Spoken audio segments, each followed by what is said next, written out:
What is it that defines something as alive? Is it their heart, their conscience, their free will? Whatever the case may be, it's a difficult thing to decipher for sure. Some may say that it's the soul or the spirit that constitutes a life, while others may say that having the ability to move or reproduce is what makes something alive. This question is central to the story of Pinocchio, and by extension, the world of Monstro in Kingdom Hearts. This world is the most alive within the series, and that's no accident, as exploring the inside of this monster and learning of a puppet possessing a heart plays to this world's theme, that navigating the transformation between life and death is confusing and even chaotic at times, much like the maze of Monstro's many chambers. Monstro is a world that continues the darker path that Agrabah began, and unlike many of the other Disney worlds, it's one that's crucial to the story while also being completely optional in completing the game. It's a world that has a vibrant history and mythology that spans from ancient China to our modern day. And to better understand it, this world needs to be explored a little differently from the other Disney worlds we've explored so far, starting our journey with the original story of Pinocchio, then following the story of the world, while also discussing the collective history and mythology that makes up this monstrous world. As always, a huge shout out and thank you to the many supporters on Patreon, Twitch, and YouTube who directly help out the channels. To find out more on how you can show your support, be sure to stay till the end. Originally written as a serial story by Carlo Collodi between 1881 and 1883, the story of Pinocchio and his adventures through the Italian countryside is one of the most influential stories of all time. With numerous retellings, additions, and translations, The Adventures of a Puppet Learning About the Human Condition is a story that has helped fuel the imaginations of millions. To add to this, the story discusses the harsh reality of the world during that time through depictions of death, poverty, and of sacrifice. All while the whimsy of the imagination helps many to learn about the good in the world and the enjoyment of life itself through the eyes of a child's puppet. And if you'd like to read the story or listen to the audiobook for yourself, I've left links in the description. Our story begins with Master Antonio, a carpenter who finds a log that cries and pleads to him not to be cut up and turned into a table leg. Understandably terrified, Master Antonio hands the log over to his neighbor Geppetto, who instead turns the talking log into a children's puppet and names him Pinocchio. As a living, breathing wooden puppet, Pinocchio learns to walk and eventually runs away from the toymaker, resulting in Geppetto being arrested by the police for seemingly abandoning his son. When Pinocchio returns to the house, he finds a talking cricket who warns him of the troubles that disobedience can cause. Frightened and angered by the cricket, Pinocchio throws a hammer at him and kills the cricket instantly. Sorry, Jiminy, you didn't even make it past the first chapter. But when Geppetto returns, he sends Pinocchio out to school to learn how to be a good boy. However, Pinocchio ditches school and instead goes to see the marionette show nearby. After meeting the puppet master, Pinocchio is given 5 gold coins to help the poor Geppetto. On his way home from the show, Pinocchio meets a cat and a fox, pretending to be blind and lame respectively. Both tell the puppet that if he plants his gold coins in the Field of Miracles, he'll be gifted a tree filled with coins. Pinocchio agrees to this, and they all spend the night at a nearby inn. However, the next morning, the cat and the fox are nowhere to be seen. And while on the road, Pinocchio is suddenly attacked by bandits who look suspiciously like a cat and a fox. Thankfully, he's able to thwart the robbers by biting off the cat's paw and manages to escape to a nearby house where he meets a young and ghostly girl with turquoise hair. This meeting between Pinocchio and the Blue Fairy, however, is short-lived, as at the moment Pinocchio steps out of the house, the bandits catch and hang the puppet, hoping to kill him and take his money. Unfortunately for them, they realize that hanging a wooden puppet from a tree is about as effective as using a tiny net to catch a person. I'm saying it's gonna do jack shit. After getting bored of waiting for Pinocchio to die, the bandits give up and walk away, allowing Pinocchio to be freed by the Blue Fairy, who takes care of the wooden boy for the next few days. Under her care, Pinocchio learns that every lie he tells results in his nose growing exponentially, so much so that in the room he knocks over practically everything to the floor and can barely get out of it. With his nose whittled back down to size, Pinocchio leaves the very next day to go find Geppetto so they may live together with the Blue Fairy. But once again, the cat and the fox find Pinocchio and remind him about the Field of Miracles. Once there, Pinocchio buries his gold and waits under a nearby tree, and upon waking up from a nap, he runs back to the spot where the buried coins were, and finds nothing. Even the cat and the fox appear to be gone as well. Saddened by this, Pinocchio heads back to the Blue Fairy's home to mope and live out his days with her. His journey back should have been very quick and very easy, but instead lasts for 4 months. As he's thrown in jail for his foolishness, he meets a snake that dies from laughter and is kept as a dog by a farmer. Trust me, this story continues to get weirder from here.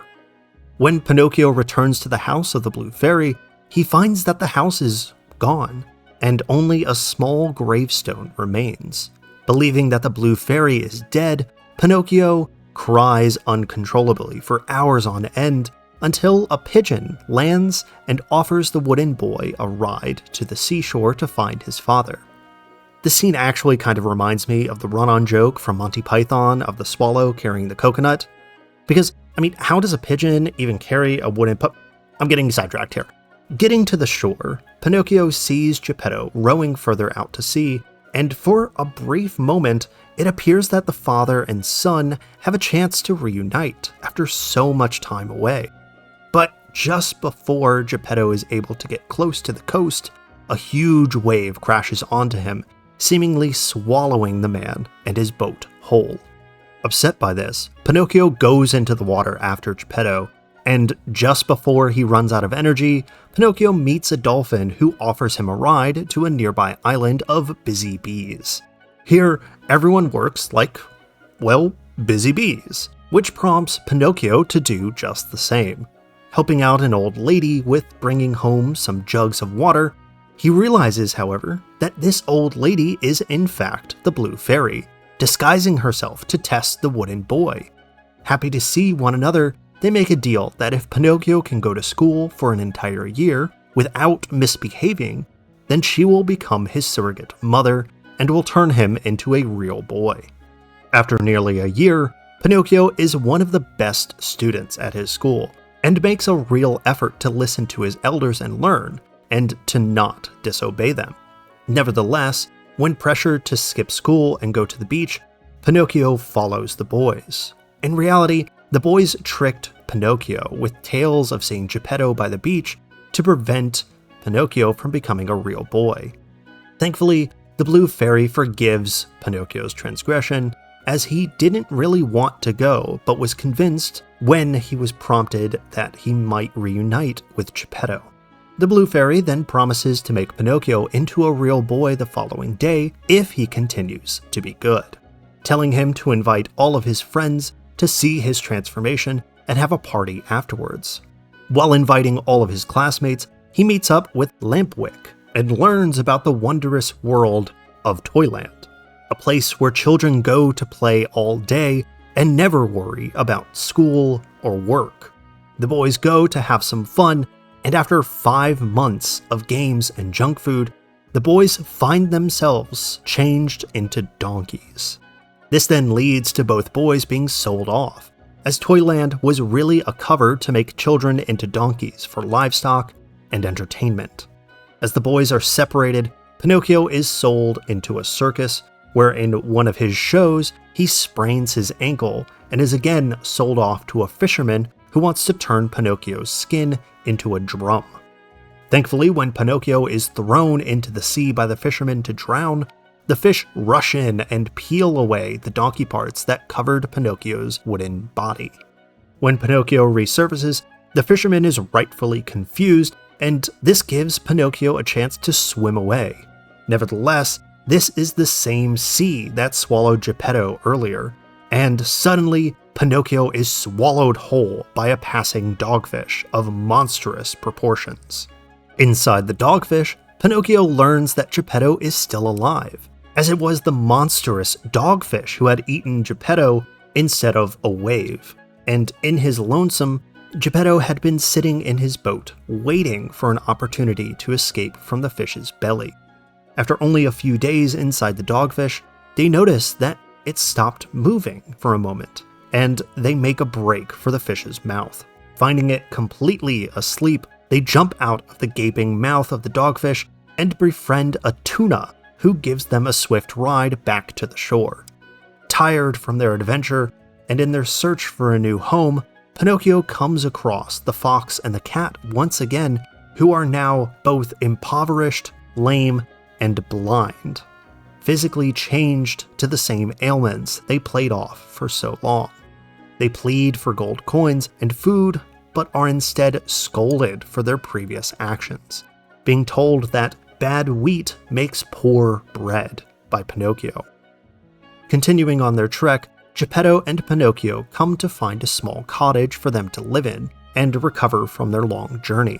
It takes 5 long months before Geppetto can walk again, as Pinocchio works with the nearby farmer to earn some money. This gives Pinocchio a good lesson on the value of hard work and selfless actions. And after earning enough to get both a good meal and some new clothes, Pinocchio learns that the Blue Fairy is slowly dying in the nearby hospital. Unable to allow the charitable Blue Fairy to die, he gives all of his money to help her pay for her medicine. Returning home that same day, Pinocchio is exhausted and goes right to sleep. But when he wakes up, he finds that he's been transformed into a human boy, just as the Blue Fairy had promised. Looking to a nearby chair, Pinocchio finds his former wooden body leaning up against it, sitting there as a reminder of his former and selfish self. On top of all this, he finds Geppetto in perfect health, their new home now beautifully furnished, and a set of new and proper clothes for them. And as if that isn't enough, he finds on the table a bag filled to the brim with gold coins.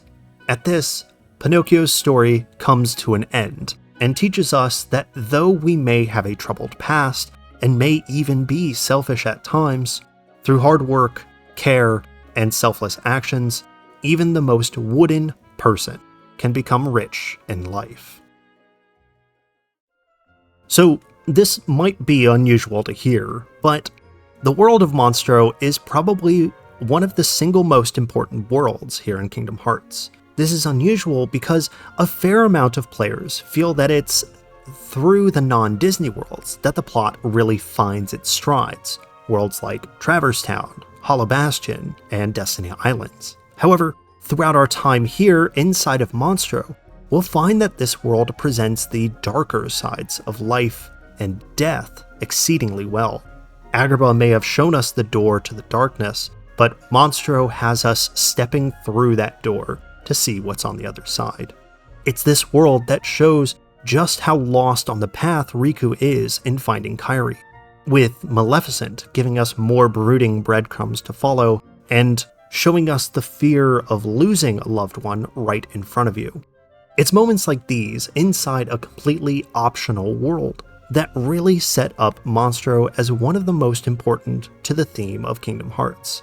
This is all without even considering the history and mythology behind this world, as some may even shock you to learn about. As we leave Agrabah behind us, we can choose whether to go left or right. However, no matter which direction you choose to go, Monstro will always meet us head-on. And with meeting Monstro, there's something to be said about a living creature casually swimming through space that feels so embedded in the realm of possibility while also being a part of science fiction. It's an awesome sight. Creatures so well known within our oceans that seeing them float through space just feels so right and at one with the natural order of things. And if you're anything like me, what really solidified this concept has to be these pictures from the 80s and the 90s. But before we talk about these stunning pieces of art, we need to answer the question, why are whales in space, and where did the idea start?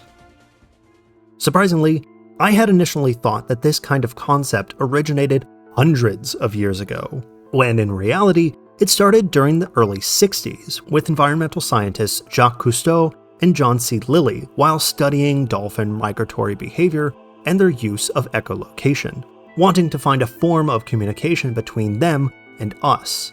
This research quickly grabbed the attention of NASA and the incredible Carl Sagan, who sought to use Lilly's research to aid in extraterrestrial communication.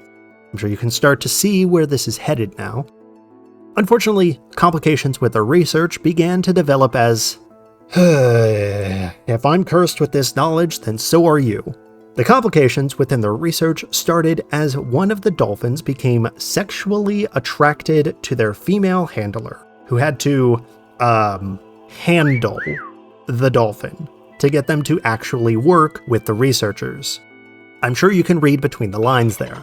In any case, the research eventually led to scientists looking into the intelligence of both dolphins and whales in comparison to humans.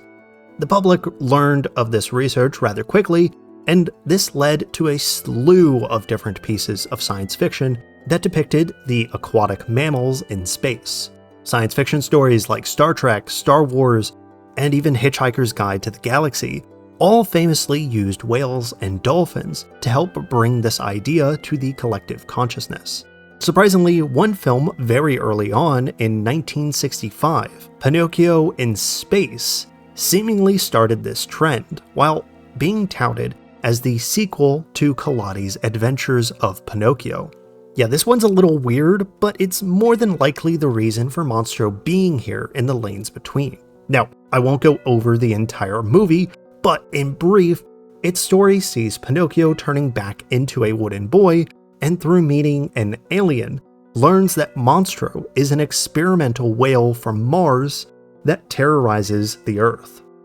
It's seriously a wild ride that's only about an hour long, so if you'd like to experience it, I've left a link to the full movie in the description. Naturally, with all this hype around whales and dolphins in space, this brings us back to these pictures, made by Hawaiian painter Christian Reese Lassen. And if you're ancient, like I am, you probably remember seeing these all over people's school binders, folders, and textbooks. Pictures that effortlessly combine the natural beauty of the ocean and the life in it with the wonder of space beyond our reach to the stars above. Speaking of the stars above, one culture in particular that connected whales to space were the Inuit people of northern Canada and Alaska, who believed that the northern lights were the spirits of whales and other fish that were ceremoniously hunted and crossed over to their eternal resting place. In other areas of the Arctic Circle, the Sami people of Finland and Russia believed that the northern lights were instead caused by the whales spouting water through their blowholes, and were then carried through the sky. It's this connection of the whales to the northern lights that may provide some connection when meeting Monstro himself in our gummy ship, as the space around us and around Monstro reflects the same imagery and motions that the northern lights so often depict. Back at our standoff with Monstro, the gang is enthralled by seeing a monstrous whale exist outside of its natural world. And considering that Jiminy stated at the beginning of the game that he and many others of his world were scattered and lost, this whale in space isn't too far outside the scope of possibility within Kingdom Hearts. Naturally, a whale this massive wouldn't be able to fit in Traverse Town or anywhere else for that matter, as the vast emptiness of space is the only place that it could exist. Before the gang has any time to realize what's actually happening, they are swallowed up by Monstro, and our real adventure through this whale of a world begins.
This cutscene between Riku and Sora is seriously adorable, and it ultimately sets the theme for what's to come. Sora enjoying the small moments he has with friends, while Riku is presented as more pragmatic and shows his darker side through his ambition and wanting to leave the island while calling the cave boring. Waking up from the dream, we're greeted by raining items from none other than Pinocchio. And from the look of things, he's still stuck in his old ways. We call out to him as he casually walks away from us, and we finally get to see the title of the world.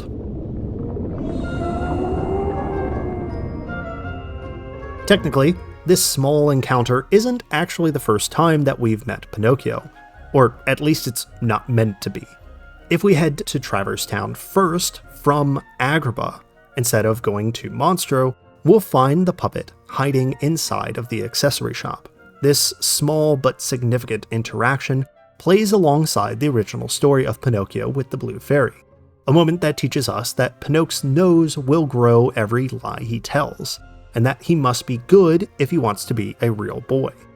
Meeting with Pinocchio, either the first time or the second, we realize that Pinocchio had actually found Geppetto and their fish Cleo right before us. I'm not sure how they did that, as I don't think he had a gummy ship, but unfortunately there's no Figaro here with either of them inside of Monstro. Square must really not like cats. I mean, first there was Sabor, and now that. But as we talk more with Geppetto, Pinocchio's curiosity begins to take hold, and he decides to run off, following in Riku's shadow. We leave Geppetto for now, and follow after Pinocchio again to get him back to where it's safe. Surprisingly, finding him with Riku, who confronts us on our lack of looking for Kairi. Sora, I thought you liked games. Or are you too cool to play them now that you have the Keyblade? Riku? What are you doing here? Just playing with Pinocchio. You know what I mean. What about Kairi? Did you find her? Maybe. Catch us, and maybe I'll tell you what I know. Oh, come on! So, as I'm sure many of you are aware, Monstro is an absolute maze of a world. I mean, if you thought Wonderland or the Cave of Wonders was bad, this puts all of them to shame. If you're looking for some help, the secret to this maze is to stand still at the beginning of each room and find the nearest entrance that pulses with green light. This will lead you onto a straightish path towards our destination, Chamber 4. Here, Maleficent continues her efforts to further corrupt Riku, and unfortunately it's showing more and more success, as he's becoming easily agitated and skeptical of our shared goal in finding Kairi. It's this moment in our journey that makes us question whether we're cut out for this quest, giving us a chance to think that perhaps we're not actually taking this as seriously as we should. That said, seeing as we've been chasing Pinocchio all through Monstro, this is probably a good time as any to talk about Pinocchio and the art of puppetry overall, as the evolution of puppetry and that of puppets themselves is surprisingly ancient. Puppetry, by definition, is the act in which inanimate characters or creatures are physically manipulated to tell a story that provides either entertainment or a lesson to the audience. It's an art form that's seen as one of the most ancient, as some marionettes or puppets are believed to date as far back as 2500 BCE with the string puppet of ancient Egypt, depicting a slave or artisan baker kneading dough that is believed to have been used as a children's toy. Figures like this one would over time continue to be used as toys for children, even into our modern day. As for the storytelling aspects of puppetry, nearly every culture around the world has some form of puppetry to tell their people's stories. In China, for instance, during the first millennium BCE, they used shadow play to tell the stories of ancient legends and of kings. In this form, puppeteers used candles or oil lamps to illuminate a thin piece of cloth or leather while manipulating the characters to tell their story by projecting their silhouettes onto the scrim. This art form would later travel to India and then to Greece during the 5th century BCE, where the shadow puppets were oftentimes used to tell moral stories to children, primarily teaching them to listen to their elders and behave, or else they face punishment. These moral stories would then travel to Italy with the modernizing marionettes, leading to Pinocchio's eventual creation. But going back to ancient Greece, puppetry as an art form became practically ingrained into the religious norm of the classical period. Some puppets, like the ones you see now, were primarily used to tell the story of Homer's Iliad and Odyssey to commoners during religious festivals. In his work, The Republic, Plato, around 380 BCE, describes the use of shadow puppets with his allegory of the cave, stating that prisoners who were chained inside a cave that never truly knew about the outside world only learned of it through shadow puppets and their puppeteers. Of course, this isn't the only example within Greece that ties to our understanding of puppets and their deeper meaning. In the myth of Pygmalion, as presented by Ovid in his Metamorphoses, Pygmalion was a sculptor who desired to craft a statue of a woman who was perfect in his eyes. Upon praying to Aphrodite to help him find a bride in the statue's likeness, he comes home during one of the festivals to honor the goddess, to find the goddess had breathed life into his statue that he had made, providing life to what was once inanimate. This myth isn't alone in this concept of breathing life into what was once inanimate, as plenty of Greek myths present this same idea. The Greek god of smithing, Hephaestus, was one such god who brought to life figures like Talos, the walking automaton, and Pandora, the girl of clay who unwittingly brought about the evils of the world. A figure who plays parallel to Pinocchio in their curiosity and desire to find enjoyment in life, but in doing so, bring about troubles to those around them.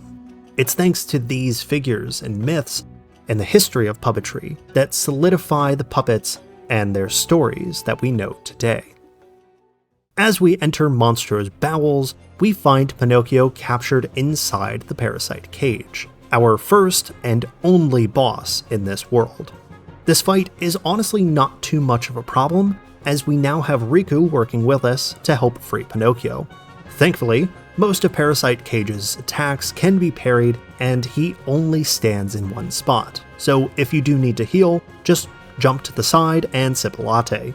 Defeating him this first time sees Pinocchio spat out, and as we follow him, we're seemingly back inside of Monstro's mouth?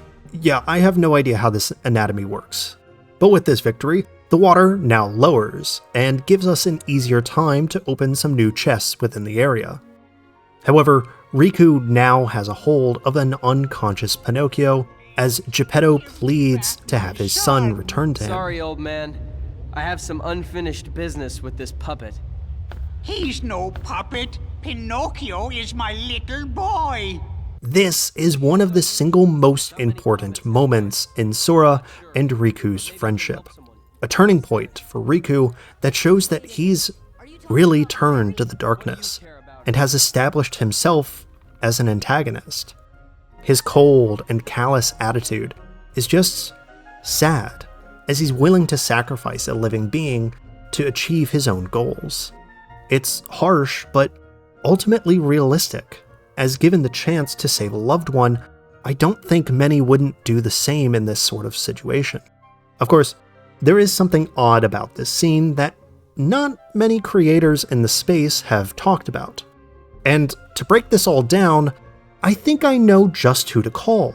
Well, I suppose that's my department. So, of the 3 worlds you're given the option to undertake after completing Agrabah, the game only obliges you to take on 2 of them before Captain Hook's ship will appear on the far end of this ring. Okay, technically it's not guaranteed until you've cleared all 3, but regardless, this does give you the option to skip either Atlantica, Halloween Town, or indeed Monstro, and travel on to the game's final act, where Riku's new foster mom lets him browse 4chan unsupervised, giving him access to dark powers and a real attitude. Now, given that Monstro swallows you no matter which of the other worlds you go after first, and he doesn't make it very clear that you can just leave, it's unlikely for this whale of a whale to be the one of those 3 that you forgo. So the question is, what happens if you return to see the scenes in Monstro after Riku's gone too far off the deep end? Or indeed, even further in the game when he's shall we say, indisposed. Well, not for the first time, Square implemented some entirely unique alternative cutscenes, complete with some otherwise unused voice lines that cover up the would-be plot holes. This scene, which ordinarily would be a protracted session of Riku baiting Sora, instead ends rather abruptly after Sora asks if it's really Riku. From here on, nearly every single cutscene in this world is changed accordingly. Maleficent taunting Riku for his sentimentality is cut entirely. The scene where Riku accuses Sora of giving up on Kairi and becoming obsessed with the Keyblade becomes this extremely simple shot of the next door you need to follow Pinocchio through. The introduction of Parasite Cage as well as the ensuing fight axes Riku completely,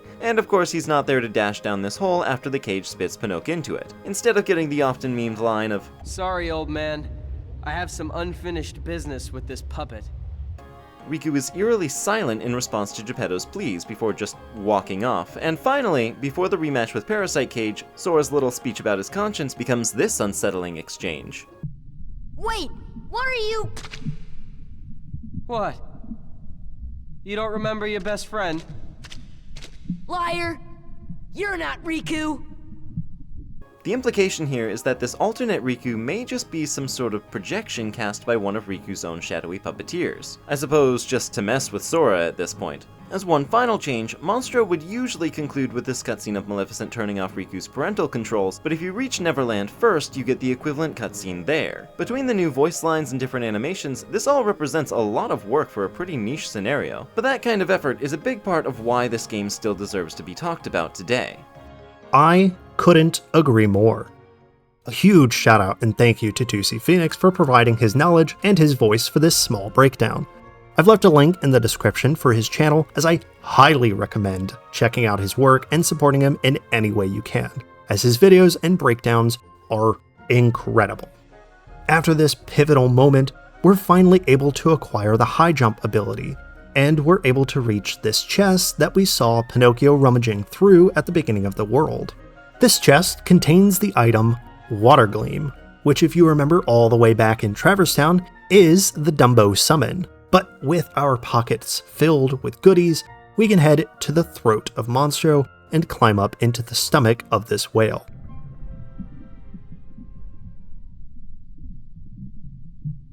Hey, let Pinocchio go, Riku!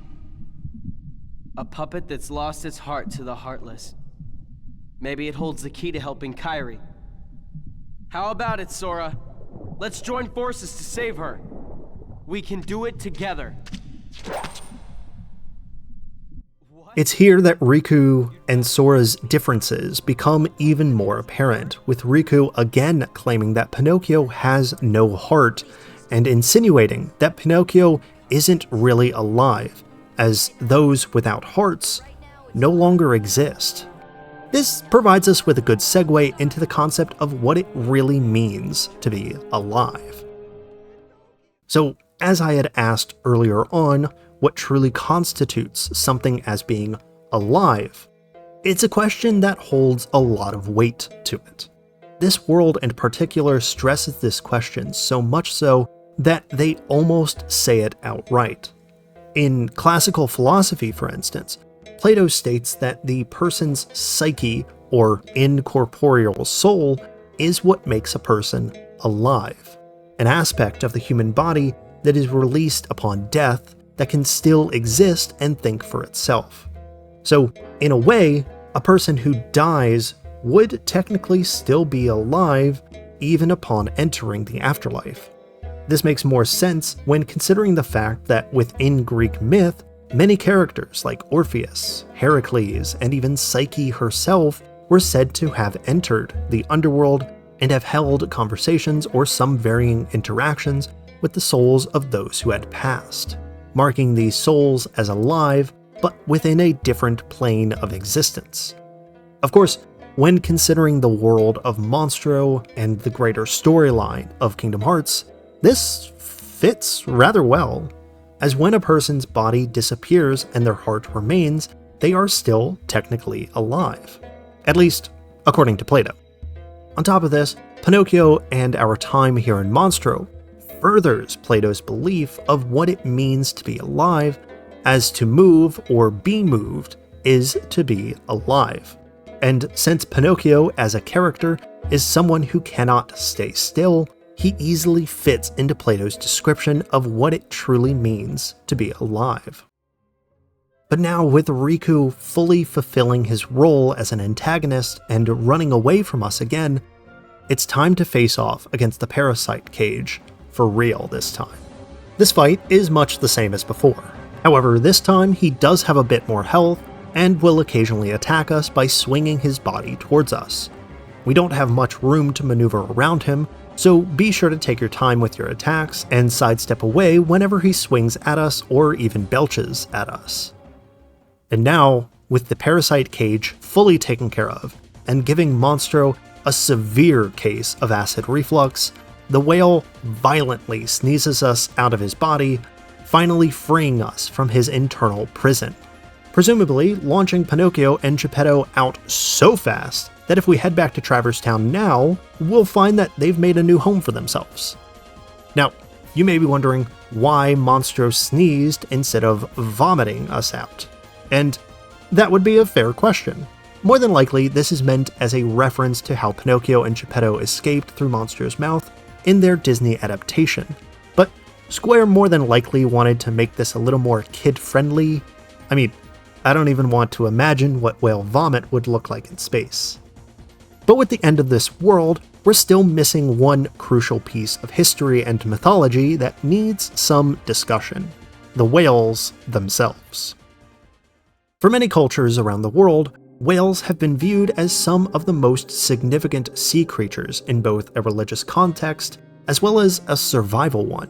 For cultures like the Neolithic people of Southeast Asia and even into the late Bronze Age of Korea, the vast majority of people relied on the blubber and the meat that the whales provided. Unsurprisingly, the hunting of whales, or what's known as whaling, was oftentimes viewed as a sacred rite for many, as it provided the necessities for a group's survival, but also brought those hunting the whales closer to these incredible creatures and closer to nature. No truer is this sentiment than with, again, the Inuit tribes of the Arctic, subsisting almost entirely on whales. Through these sacred hunts, the entire community would be involved in catching and processing the whale, ensuring that every piece of the creature was used to some degree, with nothing being left to waste. Of course, the Inuit people didn't take this act lightly, as they viewed the whales as sacred guardians of the ocean, with ceremonies and prayers being held both before and even after the hunt to secure the safety of the hunters while also providing safe passage for the whale's journey back to their spiritual home. However, many in other parts of the world don't share the same views towards whales as the Inuits did, and instead viewed these creatures as monsters of the deep. For the Greeks, the monster Cetus was a massive sea serpent that was believed to be strong enough to capsize large ships and swallow men whole with a single gulp. In one myth, Poseidon sends the monster Cetus to plague the city of Troy by destroying their ships and eating their sailors as punishment for not paying him tribute after he had helped the Trojans build their immense wall. To repent for this sin and drive the monster away, King Laomedon chained his daughter Hesione to the rocks by the harbor. Thankfully, the hero Heracles arrived at the same time and saved the princess by fishing up Cetus and killing it with a volley of arrows. Interestingly, a similar story is told of Heracles' great-grandfather, Perseus, as after slaying the monster Medusa and claiming her head, Perseus had come across Princess Andromeda chained to the watery rocks of Ethiopia as a sacrifice to the vicious Cetus. When the monster revealed itself, some say that Perseus lobbed the creature's head off with a single strike of his harpy, while others believe that he used Medusa's head to turn the beast to stone. In either case, it would be these stories of Cetus that would cement its name in history as the taxonomical name for the whales and other aquatic mammals that we know of today as cetaceans. Lastly, and more than likely the most well-known cetaceans of biblical proportion, were the Leviathan and the great fish that swallowed Jonah. Featured more prominently within the Hebrew Bible, Leviathan was a massive sea serpent that was believed to be the antagonist to Yahweh. As they were the embodiment of chaos, they vehemently devoured the souls of the damned. This Leviathan and creature of chaos was reminiscent of the creatures Tannin and Lotan of Canaanite and Hebrew myth, with all three being seen as sea monsters and representations of evil within the world. And according to multiple passages within the Hebrew Bible, Yahweh would end up killing the Leviathan to claim victory over evil, allowing his followers to feast upon the beast and be merry from it. Of course, the most famous story of any of these, and what I believe to be the direct inspiration of Monstro, is none other than the whale that swallows Jonah. In this story, Jonah is sent to Nineveh to proclaim the word of God. But when he fearfully flees from the city by boat, a huge storm erupts around him, and he is cast out into the water, and is quickly swallowed whole by a great and giant fish. This is more than likely a whale, by the way. But with Jonah stuck inside the fish's belly, he prays for 3 days and 3 nights, vowing to dedicate himself to God and to not stray from his path. With this, the great fish vomits Jonah back up on land and quickly swims away to avoid being made into dinner for the people. With Jonah free, he makes his pilgrimage back to Nineveh and proclaims the word of God. From this story alone, you can probably and fairly easily find the similarities between Monstro and the great fish from the Book of Jonah. Both feature a large whale or a large dolphin that swallows people whole, eventually spitting that person or people back out after a few days, which in turn is exactly what Sora and the gang experience with their time inside this belly of the beast. A belly, I'll add, that is way too alive for me to stay in for much longer. But just as this world and the game loves to circle back on itself, I'd like to ask once again, what is it that truly makes something alive? With so many interpretations that so many different people perceive as the right answer, my earlier explanation of it only encompasses a fraction of what it could mean. Nevertheless, Monstro is a world that I never expected to be so filled with crucial plot points, and some really dark moments at that. On top of all of this, the myths and the history that make up this world, from the creation, use, and beliefs of the puppets, to the impact that whales have had on so many cultures, it's no wonder Monstro holds so much importance to the story of Kingdom Hearts. And as we set sail from one seafaring world, we go on to the next, as we dive under the sea to explore Atlantica. I again want to give a huge thank you and huge shout out to 2C Phoenix for his insight, voice, and talents in providing some additional info into the world of Monstro. His coverage on Kingdom Hearts and more recently Sly 3 are marvels to watch. So if you aren't already supporting him, then I highly recommend you go subscribe and watch his videos right now. But just as I want to say thank you to him, I also want to say thank you to you and to my many patrons like Sarah Smith, DMT Infinity, and Eric Groth, gamers who go above and beyond for this channel. And if you'd like to help support this channel and join the growing community of gamers and historians, be sure to subscribe and click the link in the description so you can join our Patreon for as little as $3 a month. Thank you all so much again for watching, and I'll see you all next time.